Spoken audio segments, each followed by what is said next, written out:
Tudo certo aí? Beleza? Show. Bora lá então.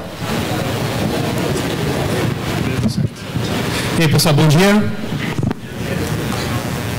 Bom, vamos falar um pouquinho então sobre o segredo das funções de JavaScript. Antes de a gente começar, eu vou me apresentar. Meu nome é Fernando Daciuk. Se você quiser algumas informações de rede social e de como me encontrar, de contato, pode instalar essa libzinha npm install fdaciuk. Não é vírus, tá? Pode instalar de verdade. Mas basicamente vocês me encontram em redes sociais como GitHub, Twitter, Facebook, como fdaciuk. Vocês vão me encontrar praticamente em todo lugar assim. Hoje eu sou um dos sócios e desenvolvedor no Zimp. Eu trabalho com desenvolvimento web em geral. O Zimp é um programa de fidelidade. Se vocês quiserem saber mais informações, eu vou ficar fazendo jabá da empresa aqui, mas zimp.me tem mais informações sobre o que é o projeto, tá? Eu tenho um blog também, que de vez em quando eu escrevo algumas coisas lá. O endereço é da2k.com.br. E algumas pessoas perguntam por que o DA2K, né? Por causa do meu sobrenome, que é Daciuk, mas a pronúncia dele, como é tipo ucraniano, é Dachuka. Então eu só troquei o Chu pelo 2. Aí ficou o DA2K ali. Só que isso gera uns efeitos colaterais desse tipo, né? Tipo, a galera me chama para conversar. Boa noite, Chuka. Ou da Chuka KKK, que eu não sei se estão rindo da minha cara me chamando para conversar. Mas, enfim. Eu tenho alguns cursos também. Algumas pessoas daqui acho que já conhecem. Um deles é o JavaScript Ninja. Você encontra lá no meu blog, blogda2k.com.br/cursos. E tenho também um curso de React, tá? No final a gente pode fazer uns sorteios desses cursos, vai ter, acho que sorteio de brinde depois. A gente sorteia alguns cursos também para a galera que estiver interessada em JavaScript e React. Se vocês quiserem também saber mais informações, tem no link lá do meu blog, tá? Bom, vamos começar. Falando sobre as funções, primeiro a gente precisa saber o que é uma função, né, no JavaScript.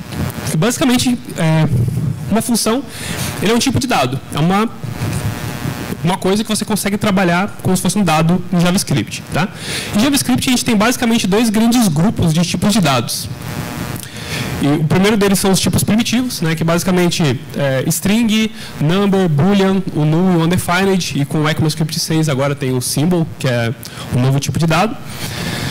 E a gente tem os tipos de dados que são objetos, que são todos os outros. Objeto, array, função. Inclusive as funções elas estão incluídas nesse grupo de dados que são objetos. E a gente diz que funções em JavaScript eles são cidadãos de primeira classe, ou objetos de primeira classe. Tá?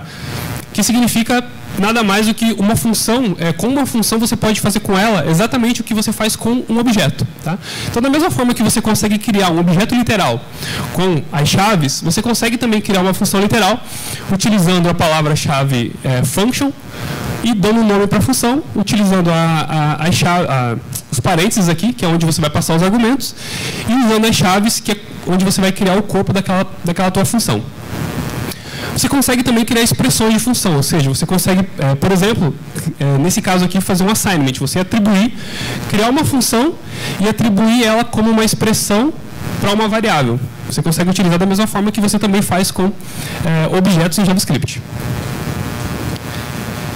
E esse assignment, essa expressão, no caso, você consegue, inclusive, nomear a função. Se você precisar criar uma função recursiva que chama a si mesma, você pode dar um nome para essa função e chamar ela aqui dentro e utilizar ela a partir do nome da variável que você tá criando e atribuindo essa função. Tá? Você pode também passar uma função como argumento para outras funções. Assim como você pega um objeto e você passa por argumento, você também consegue fazer isso como uma função. Então, nesse caso aqui, eu tenho um método map de array. E esse método map, ele recebe uma função chamada +1, que é essa função que eu criei lá fora. E você pode passar essa função aqui como argumento para esse método map, que vai depois transformar esse array e retornar um novo valor para a gente lá. Você pode, inclusive, passar direto aqui no método map. Você não precisa só pegar a função e passar. Você pode criar ela dentro aqui do método map, que isso aqui vai funcionar exatamente da mesma forma. Você também pode, da mesma forma que você retorna um objeto em uma função, você consegue retornar uma função dentro de uma outra função. Tá? Então, a sintaxe seria mais ou menos isso aqui. Você cria uma função, faça alguma coisa e retorna uma outra função ali dentro. E funções, assim como objetos, também podem ter propriedades e métodos, tá? Porque as funções elas estão dentro dessa ideia de ser um objeto, então você pode também ter propriedades e métodos em uma função. Como é que você faz? Você cria uma função, faz alguma coisa, e você usa exatamente a mesma sintaxe de objeto, .property, né, que vai criar uma propriedade chamada property, e vai definir um valor, e assim você consegue acessar essa propriedade a partir dessa função. Então você tem uma função que você consegue executar, e consegue chamar essa propriedade específica dentro dessa função. Por ela ser um objeto, você pode fazer isso. E você pode também criar um método, que no caso seria atribuir uma outra função para essa propriedade da função que você criou. E funções são passadas por referência, assim como objeto. Então, quando você cria uma função, cria um objeto, ele cria uma referência na memória daquele cara, e quando você pega essa função e atribui para uma variável, ele não cria uma nova função, ele atribui, ele aponta para a mesma referência da função que já foi criada, que já tinha sido criada antes. Então, só para mostrar uma ideia de funcionando uma referência de função, é basicamente, a gente cria uma função, chamada do something, uma função que faz alguma coisa, ela recebe por argumento uma outra função que a gente chamou de callback, e a gente modifica essa função. Tá? A gente adiciona uma propriedade property nela ali. E aí, para você usar isso e entender como é que as funções são passadas por referência, a gente cria uma nova função, chamada another function, passa essa função como parâmetro para a primeira função, e se você der um console.log em property nessa função que você acabou de criar, você vai ver que o valor dela é exatamente aquele retornado. Ou seja, a mesma função que você criou aqui embaixo e foi passada aqui, ela foi modificada lá dentro pela do something. Ele não criou uma nova função, ou seja, aqui você viu que ele utiliza de fato a referência daquela mesma função que você passou por argumento. Só que funções elas têm um poder especial, que basicamente é que elas podem ser invocadas, tá? Se você utilizar o operador de parênteses, no caso, né? Então, esse é o diferencial que uma função tem de um objeto em si. Além de fazer tudo que o objeto faz, você consegue invocar a função, né? Então, o que é invocar uma função? É você criar uma função, se você passa ela sem os parênteses, você está usando a referência daquela função. Se você executa a função, você coloca os parênteses, então você está invocando aquela função e ela vai te retornar o resultado que você utilizou na palavra-chave return dentro daquela função. Tá? Função tem o que a gente chama de escopo, tá? Em JavaScript. E basicamente o escopo, ele significa que quem está do lado de fora da função não consegue ver nada do que está dentro da função. Mas quem está dentro da função consegue ver fora, quem está fora, e consegue modificar, ou pode modificar, né? Eu coloquei como pode modificar porque objetos, eles têm aquele método freeze que você consegue congelar e às vezes você não consegue modificar esse objeto. Mas, por padrão, você consegue modificar objetos em JavaScript. Então imagina lá, vamos ver um exemplo, né? Você tem uma função init, vamos criar uma hashtag lá com a hashtag do evento, né? Hashtag devfashpr. Dentro da função init, vou colocar uma função, vou criar uma função display hashtag, e dentro dela eu vou dar um console.log, né, para mostrar que esse console.log, dentro da display hashtag, eu vou exibir o valor da variável que está fora da função, essa variável hashtag. Ainda dentro da função init, mas fora da função hashtag, eu vou colocar um outro console.log para analisar o valor dessa variável hashtag, que também está dentro da função init. E aí, dentro da função init, eu executo a função display hashtag. Quando eu executar a função init, eu vou dar um console.log aqui, né, logo depois de executar a função init, para verificar se eu consigo pegar o valor de hashtag que está lá dentro da função init. Tá? O que vai acontecer quando a gente executa esse código? Basicamente ele mostra aquele primeiro console.log dentro da init, ele mostra o do display hashtag e também consegue mostrar a hashtag, certo? Que a hashtag está fora da função display hashtag, mas está dentro da função init, e a função display hashtag também está dentro da função init. Então, dentro da função display hashtag, a gente consegue ver o valor daquela variável. Só que do lado de fora, ele vai dar um reference error dizendo que a hashtag não foi definida, porque a hashtag foi criada dentro da função init. Ou seja, se tem algum código do lado de fora, não consegue ver nada dentro da função. Tá? Isso nos leva a uma outra feature, que a gente chama de closure, tá? Em JavaScript. Basicamente, uma closure é quando você mantém algum tipo de valor dentro de uma função para que você consiga acessar no futuro. Tá? E como é que funciona isso? Imagina aquela mesma função que a gente já tinha, aquela função init com a display hashtag, só que dessa vez a função init vai retornar a função display hashtag. Tá? Só que veja que eu retorno a referência, eu não executo a função. Tá? O que vai acontecer basicamente vai ser, quando eu executar a função init, o valor que foi retornado dela vai ser passado para essa variável display hashtag on the future, que é aquela função que está ali dentro, certo? E aí, muito código depois, no futuro você pode executar essa função display hashtag on the future, que na verdade é aquela função lá em cima, e você vai ver que o console.log que ele está dando, que é a hashtag mesmo da função init, ele é exibido normalmente, ainda depois de um tempo, ou seja, independente do tempo ou do código que você tiver aqui, se for um código síncrono ou assíncrono, quando você executar essa função display hashtag on the future, você vai conseguir visualizar esse valor aqui ainda, porque essa função display hashtag, ela é o que a gente chama de closure, porque a gente executou a função init e depois a função init guardou os valores que ela tinha e no final retornou a display hashtag que a gente tem acesso a ela no futuro. Isso é uma closure, tá? E você pode também retornar direto a função, porque a gente viu que funções elas não precisam ser criadas de forma literal, né, como a gente criou aqui. E você pode criar uma função como expressão. Expressões elas podem ser retornadas. Então você pode retornar direto uma função que a ideia vai ser exatamente a mesma. Você ainda pode executar ela dessa forma aqui, né? Quando você executa o init, se você não quiser guardar o valor para executar no futuro, você pode executar a função init e para pegar o valor dessa função que foi retornada, quando você executa o init, é aquela próxima função que vai ser que está à vista, no caso, né? Que vai ser tipo executada. E aí você pode utilizar os parênteses novamente, ali na função init, que quando você executar esses parênteses, ele vai retornar o valor daquela segunda função, que é a hashtag. Beleza?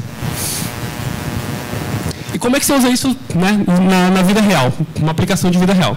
Então vamos ver um pequeno exemplo, né? Vamos ver um exemplo aí de um carrinho de compras. Imagina que você tem um carrinho de compras, tem 3 produtos, e cada produto tem um SKU, que é a representação daquele produto, e cada produto tem um botão de remover. Né? Como é que você faz a implementação dessa ação de remover? Né? A gente pode fazer isso utilizando closures, porque imagina, você precisa reutilizar aquela função que você vai utilizar para remover, só que cada botão tem que fazer, ela tem que passar o SKU específico daquele produto. Então imagina um exemplo com React só para facilitar, tá? Para colocar numa linha só. Imagina que você tem os 3 botões com essa mesma implementação aqui. Tem um botão, tem um evento, um clique nesse botão de remover, e ele executa essa função handle remove item. E aí você passa o SKU para essa função handle remove item. O SKU é o diferencial que vai dizer qual produto que tem que ser removido. Só que a gente sabe que um evento ele sempre espera uma função. Certo? Se você executar essa função aqui, essa função handle remove item executada deveria retornar uma função para o evento, senão isso aqui não vai funcionar. Então, basicamente, a implementação da função handle remove item seria exatamente isso. Ela vai receber o SKU por parâmetro, vai retornar uma função que vai ser passada por evento de um clique e vai guardar o valor do SKU. Quando o botão for clicado, o que vai acontecer vai ser que esse remove item, que é uma função qualquer, que vai bater no servidor, vai fazer alguma coisa para remover esse item, ele pega o SKU que foi passado lá na primeira função. Tá? Então, isso aqui é uma closure. Isso aqui é uma closure. Você consegue guardar o primeiro valor que foi passado na hora que você iterou e criou os botões, e só no momento do clique que essa função vai ser executada, e assim ele consegue pegar o valor do SKU para poder fazer funcionar e remover o item lá. Arrow Functions. Arrow Functions é uma nova implementação, tá? Uma nova sintaxe para funções que veio com o ECMAScript 6. Mas ele não é só sobre uma nova sintaxe, tá? A gente vai falar sobre isso daqui a pouquinho. Mas primeiro a gente vai ver como é que é a cara de uma Arrow Function, né? Como que ela se parece. Basicamente, uma Arrow Function é isso aqui. Ela é sempre passada como uma expressão. Você não consegue nomear uma Arrow Function. A ideia dela é você tem os parênteses, onde você consegue colocar argumentos. Você tem uma setinha, por isso o nome Arrow Function. E você tem as chaves, que são o corpo da função. Um pouco diferente da função padrão, por causa da setinha que você coloca entre os parênteses e o corpo, certo? E Arrow Functions podem também receber argumentos. Então, imagina Arrow Function, você passa ali o argumento 1 e o argumento 2, da mesma forma que você passa também para funções normais. E se você tiver somente um argumento, os parênteses do argumento são opcionais. Então, você pode, ao invés de passar os parênteses ali, você pode simplesmente fazer isso aqui. Remover os parênteses e usar o argumento. O corpo da função também é opcional. Tá? Se você tiver somente uma expressão ali dentro que você estiver retornando, aquele return se torna implícito. Então imagina que você tem uma função +1, que ele retorna um valor que ele recebe por parâmetro mais 1, certo? Nesse caso, as chaves, a palavra-chave return e o corpo da função, que são as chaves, eles são opcionais. Então você pode simplesmente fazer isso aqui, que ele vai funcionar exatamente da mesma forma, tá? Aí você consegue deixar numa linha só. Isso acaba deixando o teu código um pouco menor, né? Ele fica, com o tempo você vai acostumando. Na hora de início assim parece meio estranho, mas com o tempo você acostuma, você vê que fica muito mais claro você deixar o código menor assim e acaba se tornando mais legível, certo? Bom, uma outra coisa que a gente tem que falar, que não é especificamente relacionado com funções, mas é interessante a gente entender, é entender o uso do this dentro de funções, tá? Quem que é o this, no caso, né? Imagina que você tem uma função ali, é uma função chamada Rainbow, e essa função não retorna nada, ela só dá um console.log nesse objeto this, e ele tenta pegar uma propriedade color. Se você executar essa função, você vai receber um undefined, tá? Por que você recebe um undefined? Porque, na verdade, o this dentro do JavaScript, ele muda de acordo com como a tua função é invocada, tá? Então, dependendo de como você invoca a tua função, o this ele pode ser um valor diferente. E uma das formas de você fazer isso é utilizando um método que a gente chama de call. Lembra que uma função ela é um objeto, então ela pode ter propriedades e métodos, e ela tem alguns métodos built-in, que são específicos da linguagem. Um deles é esse método call, que ele faz basicamente o seguinte: você consegue injetar um this dentro de uma função.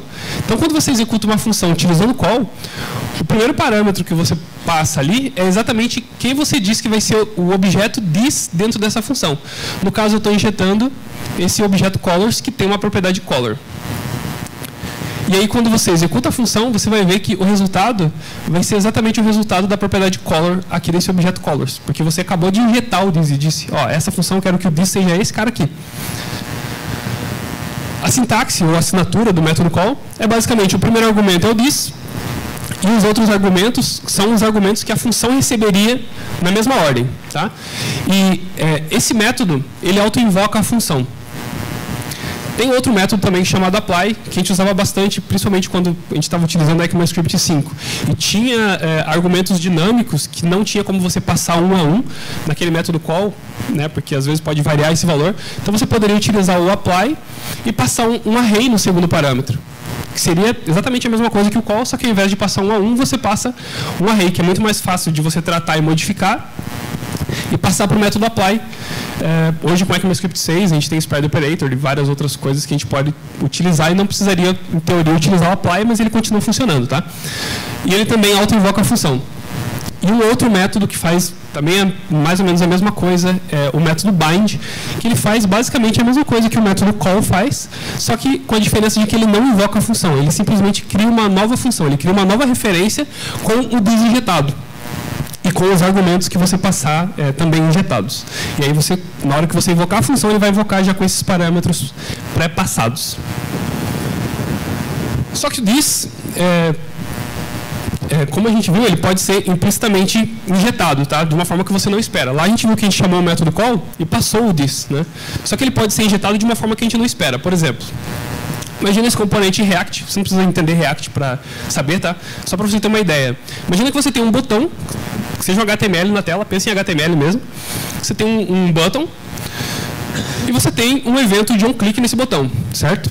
Esse evento de onClick, você vai passar, nesse caso aqui, um método handleClick. Veja que eu estou dentro de uma classe e para você criar uma classe, você tem que sempre utilizar o new, que ele vai retornar um novo objeto, certo?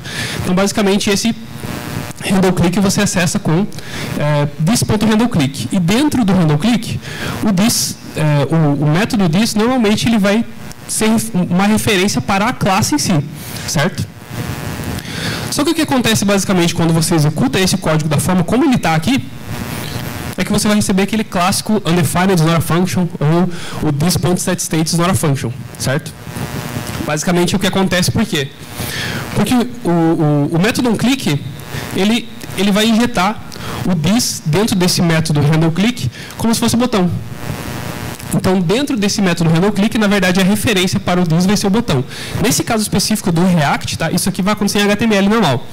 Nesse caso específico do React, ele passa o this como undefined. Então, você vai ter um outro erro dizendo que o setState não existe em undefined, que no caso seria o this, né? Que o this é passado como undefined. Mas em HTML você vai ter exatamente aquele erro. E o problema é exatamente que eventos eles injetam automaticamente o this. E aí como é que você resolve, né? Como é que você resolve esse tipo de problema? Bom, a gente consegue resolver utilizando a arrow function. Ah, mas o que tem a ver a arrow function? Lembra que eu falei que a arrow function não é só sobre sintaxe, né? Na verdade, arrow functions, elas não têm o this. O this, dentro da arrow function, é o this léxico. Onde você criou uma função arrow function, dentro daquela função, o this vai ser o this daquele escopo onde ela foi criada. Então, se você utilizar uma arrow function nesse caso aqui, ele já vai resolver esse problema, porque se um clique tentar injetar o this, ele simplesmente vai ignorar, e o this aqui vai ser exatamente a classe. Isso aqui vai funcionar da forma como esperado. Beleza. Um outro ponto interessante, e uma outra feature legal da gente ver são promises, tá? O que são promises? Basicamente, promises é uma nova forma de você rodar código assíncrono, né? E como que você cria uma promise? Não é dando o dedinho. Você cria uma promise assim, tem um construtor de promise, certo? Que é o new promise. Esse construtor ele recebe somente um parâmetro, que é uma função. No caso aqui eu estou passando uma arrow function. E essa arrow function ela recebe dois parâmetros pela promise, tá? Aqui é aquele método resolve e o método reject. E o método resolve, você utiliza ele quando a tua promise resolveu. Quando, digamos assim, você tem um código assíncrono, no caso eu tenho um set timeout, que ele vai demorar 1 segundo para resolver. Depois que ele resolver, ele sempre executa essa função aqui, certo? Quando ele executar essa função, eu executo o método resolve para dizer, beleza, minha promise resolveu, era esse código aqui que eu esperava. Tá? E aí, no caso, eu só estou retornando a promise para ficar mais claro, mas você pode retornar direto return new promise. Só estou atribuindo uma variável aqui para ficar mais claro. E dentro dessa função lazy code, tá? Então, a função lazy code retorna uma promise. Aí como que você usa uma promise, certo? A promise ela tem um método then, e o método then é uma função que ela vai ser executada quando a tua promise resolver. Então ele vai aguardar a tua promise resolver. Quando aquele método resolve for encontrado, ele for executado, esse método then aqui vai ser executado. E aí você consegue pegar assim e passar para o método then uma função. O valor que você passa no result do método then é aquele valor que você passou no resolve antes. Esse valor aqui. O ok, no caso. Então aqui no caso, ele, depois de 1 segundo, ele vai mostrar ok. Que é exatamente o que vai acontecer nesse caso aqui. Você dá um console.log ou faz alguma coisa, e depois de 1 segundo, ele retorna aquele valor ok para você. Basicamente, assim que funciona uma promise, tá? Só que você consegue encadear aquele método then, tá? E isso é interessante porque isso resolve o problema que a gente tinha de callback hell, né? Aquele Hadouken de callback que a gente tinha, né? Aquele código todo para a direita. Que basicamente é o quê? É você criar uma promise e aquele valor que você resolveu lá em cima, que você utilizou como resolve, veja que você não precisa especificamente ter um código assíncrono, tá? Você pode transformar qualquer código em promise, se você quiser. No caso, eu estou dando resolve no valor 1, e esse valor 1 ele vai ser passado aqui para esse R, que é o resultado do meu primeiro método then. E o que eu estou fazendo com esse valor lembra que arrow function ela tem um return implícito quando eu não utilizo o corpo, né, as chaves. Então aqui eu estou retornando o valor, que é o 1, somando 1, estou retornando 2. O que vai acontecer se eu chamar um outro then, aqui logo abaixo desse primeiro then, é que o valor que vai ser passado foi o valor que foi retornado na promise anterior. Então aqui ele pegou o valor 2, e aí eu retorno o R mais 1 de novo. Nesse próximo then eu vou ter o R que vai ser igual a 3. E aí você faz alguma coisa com esse valor. Então, isso é legal que você consegue encadear os then e você não precisa ter aquele código todo para a direita, né? Aquele callback hell. Lidando com erros em promise, tá? Basicamente, para lidar com erros, a gente tem aquele segundo método de promise, que é o reject. E basicamente, se der algum erro na tua implementação, enquanto você estiver usando, você pode utilizar esse método reject e passar um novo objeto de erro, ou uma mensagem, ou qualquer coisa que você queira. No caso, eu estou disparando um new error ali. E a gente utiliza, para poder pegar esse erro, um método chamado catch. Tá? Que é o método que vai pegar esse erro e ele vai passar aquele valor que foi passado para o parâmetro no reject, ele passa aqui também nessa função que vai ser passada para o catch. E aí você faz alguma coisa com esse erro. No caso, eu estou dando um console.log em error.message e ele está mostrando aquela mensagem do erro. Aí uma feature bem interessante que veio com o ECMAScript 2017, no caso o ECMAScript 8, que são funções assíncronas. Funções assíncronas nada mais são do que um syntax sugar para promise. É basicamente isso. Só que o legal é que eles têm uma sintaxe diferente, tá? E basicamente toda função async, ela retorna uma promise. Tá? Vamos ver como é que é a sintaxe dela. Então imagina que você tem uma função. A sintaxe dela basicamente é você ter a tua função e colocar a palavra-chave async antes da função. E se você estiver utilizando uma arrow function, o async você coloca antes da tua arrow function, da chamada da arrow function no caso. E aí o valor que você retorna nessa função é basicamente a mesma coisa que você ter uma promise e utilizar aquele resolve e passando aquele valor que está sendo retornado dentro de uma promise, certo? Ou seja, você consegue utilizar aquela função lazy code, consegue utilizar o método then, porque uma função assim que sempre retorna uma promise, e aí você pega o valor daquele cara ali. Tá? Só que ele tem uma feature interessante, tem uma outra palavra-chave chamada await, que você também consegue utilizar junto com esse método assíncrono. Com esse método, essa palavra-chave async, tá? Que basicamente é o seguinte, imagina essa mesma função, lazy code, que é uma função async, e eu tenho uma outra função init, que ela também é async, mas eu utilizo essa função async para poder utilizar o método await. Eu só posso utilizar o await dentro de uma função async, certo? Esse await vai fazer o quê? Ele vai aguardar a função lazy code resolver. Assim que essa função lazy code resolver, ao invés de eu utilizar o then e passar uma função, eu utilizo como se fosse um código síncrono, digamos assim. Eu simplesmente pego o valor, o resultado, e passo para o result, uma variável chamada result. E aí você trata esse result como você quiser. Nesse caso aqui, qualquer código que dependa do resultado do await vai aguardar de forma assíncrona. Ele parece um código síncrono, mas ele vai aguardar, ele não trava a thread do JavaScript. Tá? Ele vai aguardar simplesmente esse cara resolver, e todo o código que estava dentro dessa função vai aguardar isso aqui resolver para depois ser executado. Tá? Então você consegue trabalhar de uma forma um pouco mais clara, não precisa ficar botando função, tá, sabe, usando o then. E aí você consegue fazer alguma coisa com esse valor. Quando você executa a função init, você vai ter o resultado do console.log. Se isso aqui fosse, se você simplesmente não utilizasse o await, você receberia um undefined aqui, ou receberia, no caso, uma promise, né? Porque esse cara retorna uma promise. E não receberia o resultado, de fato, que seria o valor 1, que é o retorno daquela promise. Como que se lida com erros com async await? Bom, a gente está lidando com código síncrono, né? Então, você, ao invés de usar o reject, você dispara um erro. Você dá um throw mesmo, num error. E quando você dá um throw, sabe que JavaScript, para você tratar, você precisa do try catch, né? Aí voltamos àquela velha história, né? Você estava tratando com async, com callback, não sei o quê, e agora você está utilizando o código síncrono, então você precisa utilizar o try catch para poder tratar esse erro aqui. Então, se por acaso esse código retornar algum erro, ele vai cair no catch do try catch. Vai ser padrão, e aí ele vai mostrar aquela mensagem lá em cima porque você disparou um erro na promise ou a tua promise foi rejeitada. Só que quando o teu código ele começa a crescer, olha o que vira isso aqui, né?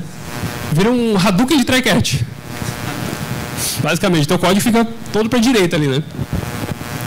Mas tem um caminho melhor de lidar com erros, e aí você consegue utilizar uma feature legal, que é o async await, e lidar de uma forma mais prática com erros. Como? Isso aqui foi um post no blog que eu vi, tá? Mas basicamente a implementação é essa aqui, é bem simples. É basicamente você criar uma função qualquer, chamei ela de to, e você recebe por parâmetro a promise. O retorno dessa função é aquela promise, só que você vai fazer o seguinte, você vai tratar o método then, o retorno dessa promise, e se por acaso ela resolver, se por acaso cair no then, você vai retornar um array com o primeiro parâmetro null e o segundo parâmetro o resultado. O que é esse primeiro parâmetro null? Se por acaso cair no catch, ou disparar um erro, o erro que você receber, você passa no primeiro parâmetro. Isso significa o quê? Quando você chamar essa função to, ele já vai tratar o erro para você aqui, porque ele já está tratando o try catch. Então, se por acaso o primeiro parâmetro não for null, significa que tem um erro no teu método. Certo? Como que você usa isso? Então, imagina aquela mesma função disparando um erro, e agora você passa a lazy code, que vai retornar uma promise, para a função to. E aí você dá um await na função to. O que vai acontecer basicamente é que ele vai te retornar um array com o primeiro valor, que vai ser o erro dessa função aqui, ou dessa promise, e o segundo parâmetro, se resolver direitinho, vai ter o result. E aí você pode tratar simplesmente com o if, ou ter uma função, ou fazer qualquer outra coisa, que não precisa mais do try catch, porque o tratamento de erro já está lá naquele método to. E aí você simplesmente verifica, se tiver algum erro, faz alguma coisa com esse erro, senão você faz alguma coisa com o resultado e segue a vida. Acabou o Hadouken do try-catch. Então, é uma coisa que a gente pode ver que tem implementações que a gente talvez não precise utilizar try-catch, né? Talvez você não precise também utilizar o this quando você está utilizando funções. Tente evitar ao máximo utilizar o this, a menos que você vai precisar trabalhar com uma classe e tal, mas tente evitar também usar classe. Talvez você não precise usar classe. Você pode usar só uma função normal que vai fazer exatamente a mesma coisa. Talvez você não precise nem de orientação a objeto, né? Pode ser muito forte isso aqui para algumas pessoas que adoram orientação a objeto. Mas hoje, com o ECMAScript Modules, tá? O ES Modules, e simples funções, você consegue fazer muito mais coisa do que você faria com orientação a objeto, tá? E de forma bem mais simples, reduzindo bugs, porque você consegue criar funções puras, funções simples, exportar aquela função e usar aquela função. Poxa, eu preciso aumentar uma forma que uma função funciona. Usa componentização. Pega uma função, componentiza, você vai ter exatamente as features que você precisa, né? Você não precisa exportar um objeto gigante e simplesmente usar aquele objeto. Você pode usar simplesmente funções e isso vai funcionar. Óbvio que nessa palestra eu mostrei só o básico do que a gente tem para aprender com relação a funções. Tem muita coisa que a gente tem que aprender ainda e que a gente pode estudar. E a melhor forma de fazer isso é se envolver com comunidade, tá? Comunidade é basicamente onde você ensina e você também aprende, né? Você ajuda e você é ajudado. Eu quero deixar 2 links basicamente de comunidade aqui para quem quiser participar, principalmente quem está começando na área. O Training Center é uma iniciativa que foi criada pela comunidade, tá? Para galera, principalmente para a galera iniciante que está começando na área, que quer aprender mais sobre qualquer coisa. Tem muita gente lá dentro desse Slack. Se você quiser saber mais informações, trainingcenter/sobre. Você pode aprender muita coisa. Se você tiver experiência, você pode ajudar também outras pessoas lá dentro. É bem legal, de vez em quando saem umas conversas bem interessantes lá dentro. Tem vários projetos dentro do Training Center que é bem legal. E o outro é o fórum do Front-End Brasil, que é uma comunidade que foi criada também dentro do GitHub, github.com/frontendbr/fórum. Lá tem várias issues, também saem vários assuntos interessantes lá. Recomendo, para quem nunca acessou, acessar, dar uma lida nas issues. Se tiver alguma dúvida, criar alguma issue lá específica relacionada a front-end, no caso em si. Tem links de outros fóruns também no README do projeto, mostrando fóruns que foram criados com base nesse fórum aqui, de back-end, mobile e etc. E é isso. Acho que a ideia é a gente tentar pensar fora da caixa e realmente estudar coisas que a gente precisa aprender, tá? Então é isso, pessoal. Essa palestra ela vai estar disponível no meu GitHub, f.silk/talks, lá no GitHub. Se vocês tiverem interesse em saber, vai estar lá. É isso. Obrigado.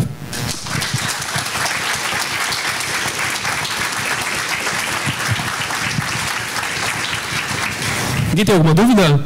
Perguntar alguma coisa?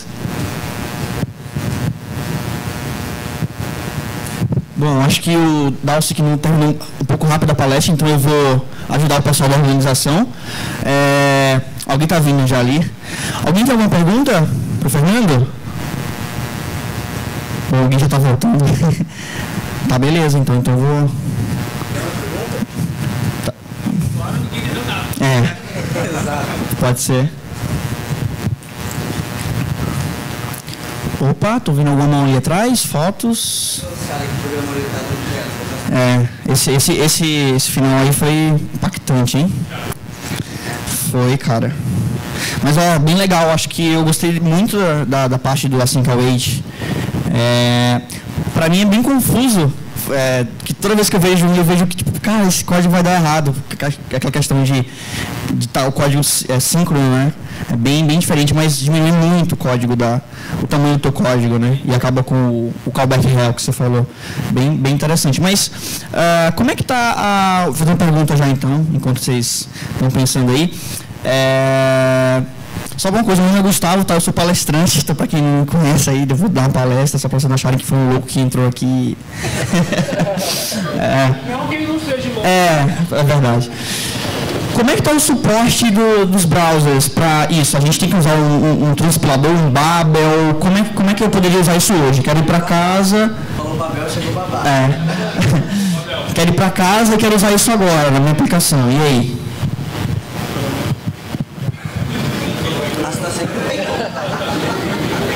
Então, Bom, acho que implementação, eu não sei te dizer com certeza, tá? Eu acho que nenhum browser implementou diretamente o Async-Await ainda. Eu sei que o Chrome tem uma implementação de S-Modules, que já funciona. Eu não tenho certeza sobre o Async-Await. Eu acredito que ainda não implementaram, porque inclusive foi uma feature que foi liberada esse ano. Então, você provavelmente vai precisar transpilar o teu código. Mas promises já funcionam nos browsers mais novos, então, basicamente, quando você vai transpilar de Async-Await, provavelmente o Babel vai transpilar aquilo para promise mesmo. Então, é bem tranquilo de utilizar. Opa! Só uma dúvida, que agora a gente tem as classes também lá, né? Que no fundo são funções. Aí tem aquela galera assim, nossa, agora orientado objeto, classe, não sei o quê. Aí tem aquela outra galera, não precisa disso daí não, vamos usar função só, funções puras, não sei o quê. Então, queria que você pudesse, se você puder falar um pouco sobre isso, por favor. E no meio de tudo isso está aí no meio ali, o que está acontecendo? O que está acontecendo? Bom, basicamente é o seguinte, classes foram um erro de implementação. Não, mentira.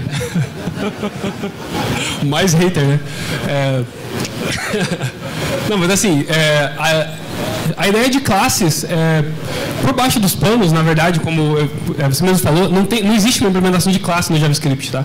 Aquela classe, se você der um type-off naquela classe, vai retornar function, não vai retornar um class, vai dizer que é class. Porque por baixo dos panos, na verdade, aquilo é uma função. É a mesma forma que a gente criava function utilizando uma class, né? Function, pronto, prototype, blá blá blá. É aqueles métodos que você utiliza ali. Então não tem classe no JavaScript. Aquilo é uma mentira, tá? Não se engane. Mas aquilo é legal para outros programadores que estão vindo de outras linguagens. Por exemplo, Java, C#, né? Que estão vindo dessas linguagens mais orientadas a objeto. E estão vindo para o mundo de JavaScript, até porque JavaScript hoje ele está praticamente em todo lugar. Você faz tipo JavaScript rodando no, sei lá, na cafeteira, basicamente. Tem uma máquina ali atrás rodando Android, né? Que poderia ter sido feito com JavaScript também, não foi, eu acho. Mas poderia ter sido feito também com JavaScript. O JavaScript você consegue, basicamente você tem tudo. O JavaScript, como ele roda na web, e você consegue colocar a web em tudo, então você consegue colocar JavaScript em tudo. Então a implementação que foi feita de classe, eu acredito que foi para facilitar a entrada dessa galera que vem de fora. Mas eu acho que se você olhar só para esse lado de classe, não é legal, porque a classe realmente ela não funciona como deveria. Né? É uma função e tem aquele problema do this que eu comentei, né? Que a galera vai achar, beleza, vou criar um método aqui, tem o this, aí bota um evento e passa aquela função para o evento, quando vai ver o this é tipo outra coisa, assim. O que aconteceu, né? O que está acontecendo? Então, eu acho que se não ficar claro como que a função funciona, como que aquilo funciona, eu acho que não adianta muito você utilizar esse tipo de implementação, tá? Eu defendo muito mesmo você utilizar funções puras e funções simples. Por quê? Porque basicamente o que são funções puras? Né? É uma função que ela vai receber um argumento, e o retorno dela, o que ela vai fazer ali dentro, vai ser simplesmente baseado naquele argumento que ela recebeu. Ela nunca vai executar nenhum código externo, ela nunca vai tratar com nenhum valor externo. Então, basicamente, aquilo que você passar para ela, se você chamar a mesma função 32 vezes com o mesmo parâmetro, ela vai te retornar 32 vezes o mesmo resultado. Né? Isso evita muito você ter bug na tua aplicação. E aí você fala, pô, mas como é que eu vou usar uma função pura para fazer um request?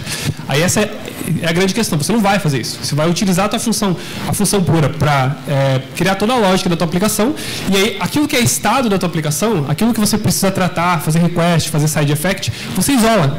Entendeu? Então você utiliza uma classe ou alguma coisa, ou alguma lib ou qualquer coisa que precisa fazer esse tipo de tratamento de side effect isolado da tua aplicação, e toda a tua aplicação utilizando função pura facilita muito mais para você escrever teste unitário, facilita para você encontrar bug, porque você sabe que o estado está isolado da aplicação, então você sabe que o estado está naquele lugar, então se der algum bug é ali que vai estar o bug, não na tua função pura. Vou derramar água em cima da tomada aqui, vai explodir o negócio assim. Então basicamente é isso.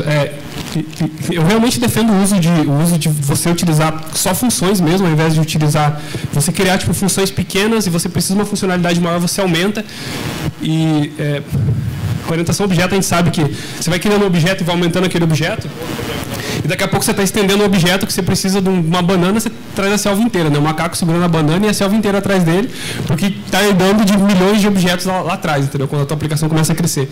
E função não. Função você sabe que se você compor, você cria uma função que faz A, B e C, e você precisa da funcionalidade A e C, você cria uma função D que pega a funcionalidade A e C e simplesmente usa aquela função D. E aí você consegue ir fazendo essas composições de forma muito mais prática e muito mais claro do que utilizar a orientação ao objeto. Claro que isso vai muito da mentalidade também. Você trabalhar de forma mais funcional vai muito da mentalidade de como você trabalha hoje. Se você já está focado em orientação ao objeto, vai ser muito mais difícil você ir para o lado funcional. A mesma coisa que se você trabalha com funcional, você olhar side effect, pô, vou trabalhar com mutabilidade, vou ter que trabalhar com this, tipo, é meio absurdo assim, entendeu? Então, eu acho que é meio mentalidade. Se você começar a programar de forma mais funcional, a trabalhar com imutabilidade, trabalhar com funções puras, isso vai começar a se tornar mais claro para você e você vai ver que isso vai facilitar o teu dia a dia como desenvolvedor. Só queria crescer uma coisa. Quem tiver curiosidade e quiser acompanhar o JavaScript, no GitHub tem o ECMA TC39. Você pode dar sugestões, pode colaborar. Se eu não me engano, são 5 etapas para a sua ideia poder ser elaborada para a próxima versão JavaScript. Se eu não me engano, a quarta ou a quinta tem que ter pelo menos 3 ou 4 navegadores que executam a função. Então não precisa recompilar nem fazer nada do tipo. Exatamente. É isso mesmo. Qualquer pessoa pode falar. Pode colocar uma... eu tenho ideia de uma feed que eu quero colocar, que nem teve um maluco lá, provavelmente foi alguém de Java ou de C Sharp, vamos colocar classe de JavaScript. O cara foi lá e deu a ideia e aceitaram, entendeu? Não, mas foi, é sério. A ideia do Async Await, ela veio do C Sharp, entendeu? E, tipo, é muito legal, é bem legal.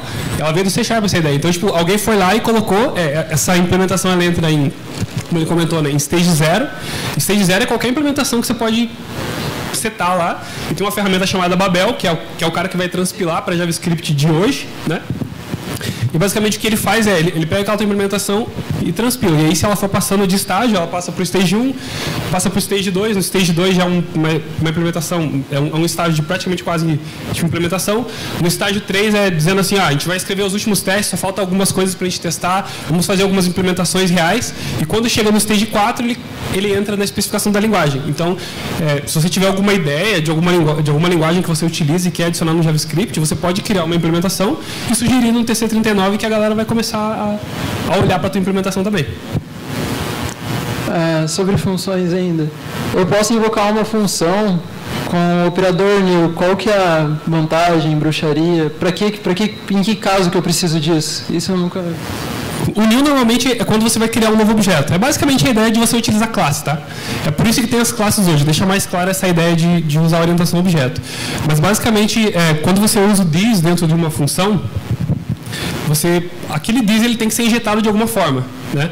Se você, que nem aquele exemplo que eu mostrei da função, tem o this ali dentro, para você utilizar aquele this, ou você pode criar um novo objeto, né, utilizando o new e o nome da função, e aí o this ali dentro vai ser injetado, que vai ser um objeto em branco, que vai ser criado, ele não vai ter aquela propriedade color, mas depois você pode criar essa propriedade color e ele vai funcionar. Ou você pode chamar a função normal e utilizar o método call para poder executar essa função. Basicamente, a gente utilizava o new antes de class, mais para você manter performance, tá? Porque o JavaScript ele foi meio que criado em cima de mutabilidade. Então, objetos e funções, no caso, são sempre passados por referência. Então, essa função que você cria com new, as funções elas têm um objeto, né, uma propriedade chamado prototype. Nesse prototype você consegue injetar métodos e propriedades que vão ser compartilhados com qualquer outro objeto que você criar um novo a partir daquela função utilizando o new, né? Então você utiliza .prototype, .getColor, por exemplo, e aí você dá um new objeto, você tem aquela propriedade getColor disponível no novo objeto. Só que essa propriedade não é copiada, sabe? Ela usa a mesma referência do primeiro objeto. O método map mesmo, que é o método de array, você não cria esse método map manualmente. Quando você cria um novo objeto, um novo array, automaticamente ele herda essa propriedade map do objeto map do JavaScript. Então, é basicamente para isso que você utiliza o new, entendeu? No caso de funções, você trabalhando com funções puras, você não precisaria disso, porque você não vai utilizar o this, então você não precisaria do new, entendeu? Se você trabalhar só com funções. Então é por isso que eu não consigo usar o new como uma arrow. Quem tá falando? Eu ainda. Tá. Ele estava falando baixo no B. É por isso que eu não consigo usar o new como uma error function? Exatamente, porque o this dele é léxico, entendeu? Você pode tentar utilizar o new, mas não vai fazer nada. Ele vai dizer que você não consegue criar um construtor de uma função que é error function. Muito interessante. Ó, quem estiver fazendo pergunta, ganha um mini gancho de bolsa, de rapel. Então, para animar quem quiser fazer mais pergunta, tem um tempinho ainda. Alguma? Ninguém quer ganhar um mini gancho de rapel de bolsa? Do Google, hein?